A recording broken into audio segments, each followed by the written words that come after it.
ဖျားသခင်သည်သင်တော်နှင့်ရှိပါစေ။ကိုယ်ရည်ရည်လည်းရှိပါစေ။ရှင်ယောဟန်ရေးထားသောဧဝံဂေလိကျမ်းမှထုတ်နှုတ်သောကျမ်းတော်စကားသည်။အိုဖျားခင်ကိုရောရှင်အားဘုန်းတော်ကိုယ်တော်ရှိပါစေ။တပည့်တော်တို့ကယေရှုအားဆိုကြသည်မှာယခုကိုယ်တော်သည်ပုံဥပမာမဖော်ဆောင်ဘဲအတိအလင်းမိန့်တော်မူလေပြီ။ကိုယ်တော်သည်အရာခတ်သိမ်းတို့ကိုသိတော်မူကြောင်းနှင့်မြည်သူမြတ်ကိုယ်တော်ကိုမေးမြန်းစုံစမ်းခြင်းကမလိုအပ်ကြောင်းတို့ကိုယခုတပည့်တော်တို့သိကြပါပြီ။ဤအမှုအရာအဖြစ်ကိုယ်တော်သည်ဖျားသခင်ထံမှကြွလာတော်မူကြောင်းကိုတပည့်တော်တို့ယုံကြည်ကြပါသည်ဟုလျှောက်ထားကြ၏။ယေရှုကလည်းသူတို့အားယခုသင်တို့ယုံကြည်ကြပြီလော။သင်တို့သည်တကွဲတပြားဖြစ်ကြ၍အသီးသီးမိမိတို့၏အိမ်သို့ထွက်ပြေးကြလျက်ငါကိုလည်းတူရီထားရစ်ခဲ့မည်အချိန်နာဤသည်ရောက်လာလိမ့်မည်ယခုပင်ရောက်လာလေပြီတို့ရတွင်ငါသည်တူရီမဟုတ်အကြောင်းမူကားခမည်းတော်သည်ငါနှင့်အတူရှိတော်မူသောကြောင့်ဖြစ်၏သင်တို့သည်ငါ၌ငြိမ်းချမ်းသာယာခြင်းကိုရရှိစေခြင်းကငါသည်သင်တို့အားဤအကြောင်းအရာကိုဟောပြော၏သင်တို့သည်ဤလောကတွင်ဆင်းရဲဒုက္ခနှင့်တွေ့ကြုံကြရလိမ့်မည်သို့သောအာယူ၍ရဲရင်ကြလော့ငါသည်ဤလောကကိုအောင်မြင်လေပြီဟုမိန့်တော်မူ၏ယေရှုခရစ်တော်သခင်ဝမ်းမြောက်ဖွယ်ရာဧဝံဂေလိတရားတော်ပေသည်။အိုဥဒ္ဒါကေကိုရောရှင်အားချီးမွမ်းထောက်နာရှိပါစေ။အခုဖတ်သွားတဲ့ကျမ်းစာကသခင်ဖျားဒုက္ခဝေဒနာမခံခင်မှာသူ့ရဲ့တပည့်တော်ကြီးတွေကိုပြောခဲ့တဲ့မိန့်မာခဲ့တဲ့စကားပါအဲ့တော့ယုံကြည်ခြင်းကိုအရင်ဆုံးစမ်းသပ်တယ်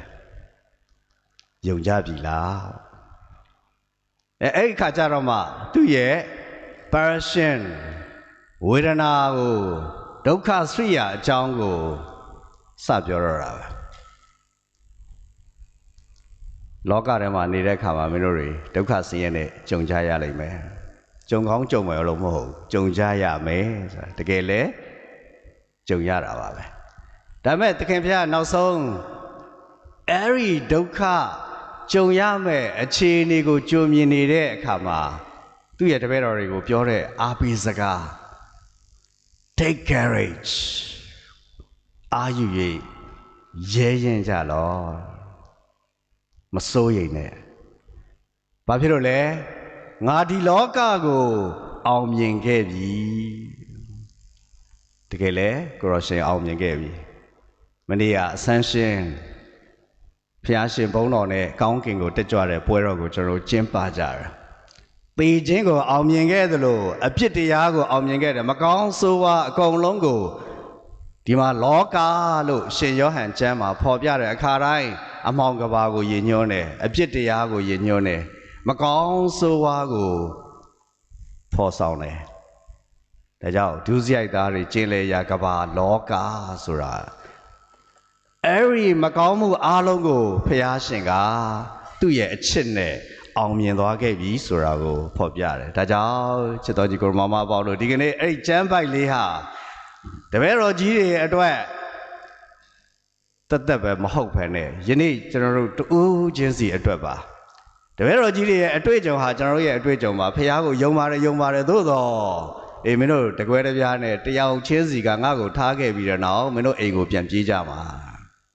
ဒီနေ့ကျွန်တော်တို့ကိုလည်းဖခင်ရှင်စိန်ခေါ်နေပါတယ်ဒုက္ခအလယ်မှာဖခင်ကိုကြောခိုင်းပြီးတဲ့နောက်ကျွန်တော်တို့မိမိရဲ့ comfort zone ဟာခက်တယ်ဒုက္ခရောက်တယ်sacrifice ဆိုရဲဝေါ်ဟာရာဒီကနေ့သာသနာပြုတွေမှာကျွန်တော်တို့ဘာသာတရားမှာကျင့်ဆောင်နေကြတဲ့ပုံကိုယ်တွေမှာတော်တော်လေးကိုရှာဖို့ခက်လာတဲ့စကားလုံးဝေါ်ဟာရာဖြစ်လာပြီ sacrifice အနစ်နာခံရတော့မယ်ဆိုရင်အဲ့တော့ကိုယ့်အတွက်ဘာအကျိုးရမလဲဘာအမြတ်ရမလဲဘာချမ်းသာမှုရမလဲတက်တောက်တက်တာဘဝဘလို့နေရမလဲဆိုတာလောက်တဲ့ကျွန်တော်တို့ဒီလောကမှာရွေးချယ်စရာတွေအများကြီးတဲ့ကအသက်သာဆုံးသောအလုပ်ကိုရွေးတယ်ဒီနေ့ဖျားရှင်က ကျွန်တော်တို့တရားချင်းစီကိုဘယ်ကဘာဘယ်လောကဘယ်ခေါ်တော်မူခြင်းဘယ်ဘဝအသက်တာကိုပဲရှင်သန်ပါစေဒုက္ခဆင်းရဲကြုံကြရမယ်အဲ့ဒီကြုံရတဲ့အရာကိုကျွန်တော်တို့ကကြောက်ဖို့မဟုတ်ပါဘူးတတိရှိရှိနဲ့ရင်ဆိုင်ဖို့ပါအိမ်အောင်တဲ့ဘဝလည်းအခက်ခဲကြုံရမှာပဲသူတော်စင်ဘဝမှာလည်းသာသနာပြုတဲ့အခါမှာကြုံရမှာပဲဘယ်လမ်းကိုရှောက်ကျွန်တော်တို့ကခွန်အားတတိရှိဖို့ပဲလိုပါတယ်အဲ့ဒီတတိကဘယ်ကရမှာလဲပထမကျမ်းစာမှာကျွန်တော်ကြားရတယ်ကောရိန္သုကိုရောက်နေတဲ့တပည့်တော်တွေပေါလုကလည်းအေဖက်ဆုကိုရောက်နေတဲ့အချိန်အဲ့ဒီမှာ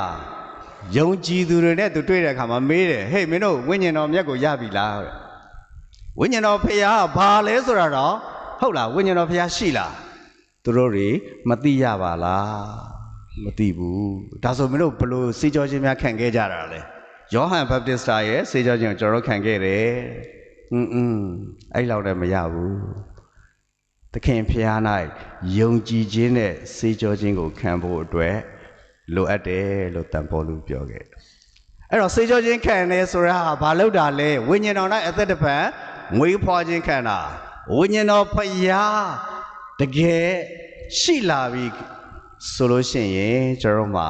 စိုးရိမ်ကြောက်ကြမှုဆိုရက်မရှိတော့ဘူးတတိဆိုရက် fortitude courage ဝိညာဉ်တော်ဖျားရဲ့စုကျေးဇူးတော်တစ်ပါးပါဒါကြောင့်တပည့်တော်ကြီးတွေသခင်ခရစ်တော်ရဲ့ဒုက္ခဝေဒနာခံနိုင်ခြင်းမှာကောင်းကောင်းနားမလည်ပေမဲ့လည်းရှင်ပြန်ထမြောက်ခြင်းကာလပြီးသွားတဲ့အခါမှာသူတို့တွေရှင်းရှင်းလင်းလင်းနဲ့ကမ္ဘာလောကကြီးကိုကြည်လာတတ်တယ်ဒုက္ခဆိုတဲ့အရာဟာဘာလဲဆိုတာကိုသိလာသလိုအဲ့ဒီဒုက္ခရဲ့ဒသနာဒါပြင်တကယ့်ကိုနည်းနည်းတဲ့တန်ဖိုးတွေကိုလည်းသိလာတဲ့အခါမှာအကြောက်တရားလုံးဝကင်းမဲ့စွာနဲ့ဖျားရှင်အတွက်အသက်ကိုပဲပေးရပါစေတတိရှိရှိစွန့်ခဲ့ကြတယ်ပေးရကြတယ်ဘာကြောင့်လဲဝိညာဉ်တော်ဖျားရသွားတဲ့အတွက်ကြောင့်ဒီနေ့ကျွန်တော်ခရစ်ယာန်တွေခရစ်ကြောင်တွေဖြစ်နေကြတာကဟိုရောင်ဒီရောင်နဲ့မိမိရဲ့ယုံကြည်ခြင်းယိုင်ထိုးပြီးတဲ့နောက်ဟိုဘက်ကဆွဲလဲပါသွားတယ်ဒီဘက်ကပြန်ခေါ်လဲလာတာပဲအဲ့တော့ပတ်စံပေးတဲ့အသင်းတော်နောက်ကိုလိုက်တယ်တဲ့မိမိရဲ့ယုံကြည်ခြင်းကဘာမှလဲဒုက္ခအခက်အခဲတွေရင်ဆိုင်ရတဲ့အခါမှာကျွန်တော်တို့ကတက်တောက်တက်တာလမ်းကိုရွေးကျင်တာကဘာကြောင့်လဲဝိညာဉ်တော်ဖျားမရသေးတဲ့အတွက်ကြောင့်ဒါကြောင့်ခရစ်ယာန်ဖြစ်လာတာနှစ်ပေါင်း50 60ရှိနေပြီဝိညာဉ်တော်မရသေးတဲ့အခါယုံကြည်ခြင်းကမခိုင်မြဲဘူးဒါမဲ့ကျွန်တော်တို့ဘာသာသူတွေတချို့တွေ့ရတယ်တရွာလုံးမှာမှခရစ်ယာန်တအိမ်ပဲကက်သလစ်တအိမ်ပဲရှိတယ်သို့တော်လဲသူ့ရဲ့မိသားစုသူ့ရဲ့သားသမီးမြေးတွေကိုအကုန်လုံးကိုဘာသာတရားနဲ့ယုံကြည်ခြင်းခိုင်မြဲစွာနဲ့နေတယ်ယဟန်ကိုအနည်းဆုံးတစ်နှစ်ကိုတော့2 ခါလောက်ပင့်တယ်အိမ်မှာမိစားပူဇော်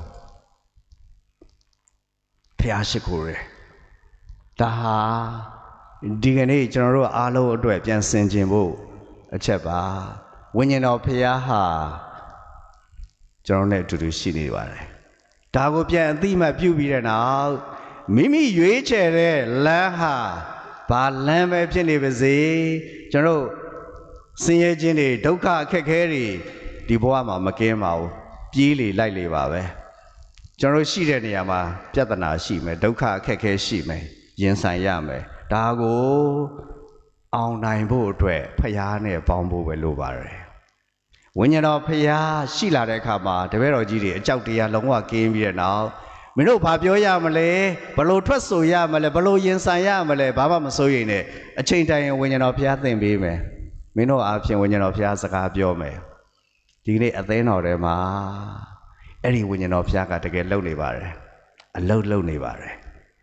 ကျွန်တော်လူတွေနဲ့ဖွဲ့စည်းထားတဲ့သာသနာကြီးဖြစ်냐တော်လဲဝိညာဉ်တော်ဖျားအားနေတဲ့လူသားတွေရဲ့ဘဝထဲမှာကိန်းအောင်နေပါတယ်ယဟန်မင်းကြီးစီမှာဝိညာဉ်တော်ဖျားရှိပါတယ်သူတဖွာဖွာပြောနေတဲ့စစ်ပွဲတွေရက်ငြိမ်းချမ်းခြင်းတွေစောင့်တည်ကြမယ်ဆိုတဲ့အရာက တန်ရှင်သောဝိညာဉ်တော်ဖျားရဲ့နှိုးဆော်မှုနဲ့တန်ရှင်သောဝိညာဉ်တော်ဖျား၌ရနေတဲ့တတ္တိပါ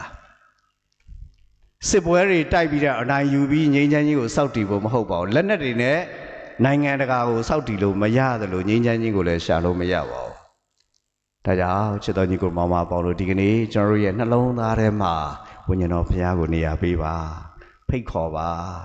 ဖိတ်ခေါ်ရဲဆိုတာက तू မရှိလို့ဖိတ်ခေါ်ခိုင်းတာမဟုတ်ဘူးကျွန်တော်တို့ဘက်ကအသိမှတ်မပြုမိလို့ तू မရှိဘူးလို့ခံစားနေရတာတကယ်တော့ဝိညာဉ်တော်ဘုရားကအပြစ်လောက်ခံနေတဲ့ကျွန်တော်တို့ကိုသတိပေးသလိုအပြစ်လောက်ပြီးသွားရင်လည်းသတိပေးတယ်အပြစ်တရားကြားထဲမှာလည်းအာနယ်မှုတွေကြားထဲမှာလည်း तू ရှိနေတယ်ဒါကိုကျွန်တော်တို့ကမလုပ်ရမလဲသူ့ရဲ့ရှိနေခြင်းကိုအသိမှတ်ပြုပြီးတဲ့နောက်သူ့ရဲ့လှုပ်ဆောင်မှုကိုနှလုံးသားဖွင့်ပြီးတဲ့နောက်လိုက်လျောဖို့ဆန္ဒရှိနေဖို့သူနဲ့အတူတူပေါင်းဆက်ပြီးတဲ့နောက်ဒီကနေ့ဘဝရဲ့ကားတိုင်းကိုယ်စီကိုကျွန်တော်တို့တတိရှိရှိနဲ့ခံထမ်းခြင်းဟာဒုက္ခကြမှာစိုးမဟုတ်တော့ဘဲနဲ့ဒုက္ခတရားဟာကျွန်တော်တို့အားလုံးအတွက်ကောင်းကင်ရောက်ကြောင်းပါရမီဖြည့်ဖို့ဒါပြင်လှေကတစ်များသဖွယ်ကျွန်တော်တို့အားတဆင်းပြီးတဆင်းအပေါ်ကိုရောက်စေဖို့အတွက်ကျွန်တော်တို့အားလုံးကူညီပေးမယ်အရာများဖြစ်တယ်ဆိုရဲအသိနဲ့ဒီကနေ့ရှင်းသင်ကြရအောင်။ဉာဏ်တော်အားလုံးကိုဖျားရှင်ကောင်းကြီးပေးပါစေ။